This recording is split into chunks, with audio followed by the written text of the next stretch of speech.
After graduation, sometimes it's fun to return to your alma mater, but as time passes, sometimes the school isn't the same one you graduated from. The Village of Clearwater found a creative space for alumni to reminisce on times at Clearwater School and town history. In this segment, I learned the story behind the Clearwater Museum. In northeast Nebraska, schools in the small towns of Clearwater, Ewing, and Orchard consolidated to form Summerland Public School in 2020.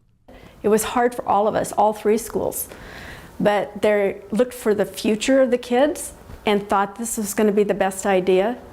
But when three identities merge, what happens to the trophies, scrapbooks, and other pieces of their past?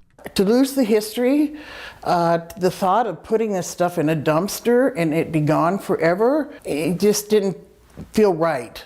During the auction for Clearwater school supplies, many alumni bid on as much memorabilia as they could. Meanwhile, another piece of town history needed saving, this gas station, built in 1928. I didn't want to see it destroyed. I mean, it's a beautiful brick building, and it's the anchor of Main Street. Luann Schindler owns the Summerland Advocate Messenger, which covers Clearwater and nearby towns.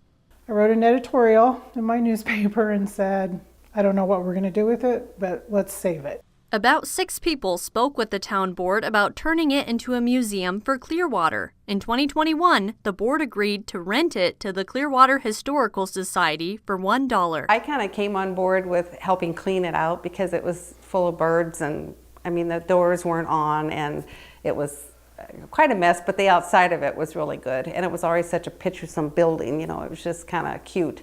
The gas station is less than 500 square feet, but volunteers fill it with donated uniforms and even a class banner. Classes used to cut them up and everybody took a piece.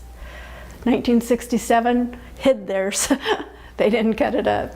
On the shelves and under the trophy cases are stacks of clippings and yearbooks. I even found my husband's photos from elementary. Oh my gosh. Yeah, he's right there. Okay, so he's on the front. Oh, what a cutie.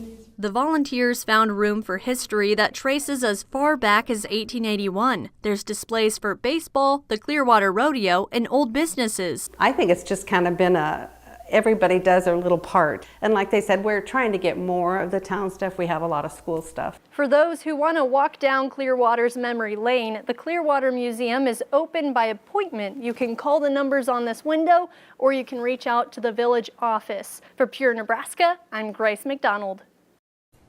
And again, that was in my husband's hometown of Clearwater, and the old school building is actually being used by ESU 8, so kids are still learning there.